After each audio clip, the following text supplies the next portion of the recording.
কড়াই তেল গরম হতে দিয়ে দিয়েছি। আজকে আমরা বানাবো চিংড়ির তেল ঝাল। চিংড়ি নিয়ে নিয়েছি, তার জন্য আমার একার জন্যই নিয়েছি, কারণ আর নয়তো কেউ খায় না। তেলটা একটু গরম হতে দেব। লেবু, হলুদ দিয়ে রেখেছি আর নুন দিয়ে রেখেছি, এই দিয়ে মিশিয়ে নেব।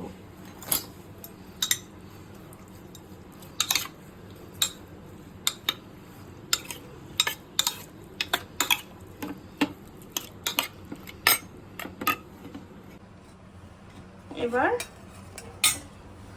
একে একে রসুন, শুকনো লঙ্কা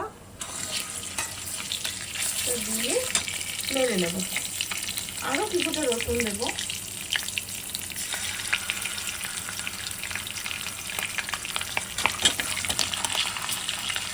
রসুনটা বেটেই দিলাম।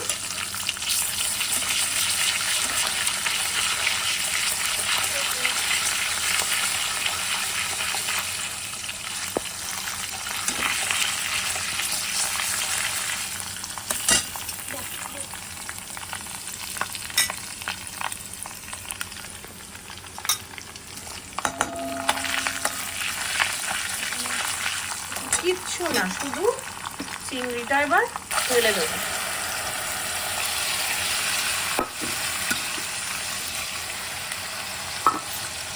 এবার শুধু চিংড়িটা ঢেলে ঢেকে ফ্লেমটা বাড়িয়ে দেবো।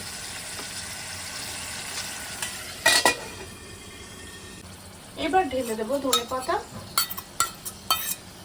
কুচি। আঁচটা বাড়িয়ে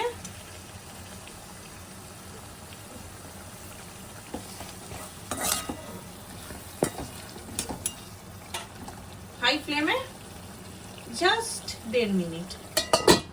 অপূর্ব গন্ধ ছেড়েছে। দিয়ে দিলাম কিছুটা সাদা তেল। ঢাকাটা দিয়ে ঢাকা দেওয়ার আগে নাড়িয়ে এবার ঢাকা দিয়ে দেবো। ব্যাস রেডি। এবার প্লেটিং করে দেখাবো, বুঝলি? আজকের মেনুতে শাক, পালং শাক, পনির ভাপা, চিংড়ি মাছের তেল। চলো, আমার তো খুব জোর খিদে পেয়ে গেছে। তোমরা কি কি রান্না করলে চটপট জানাও।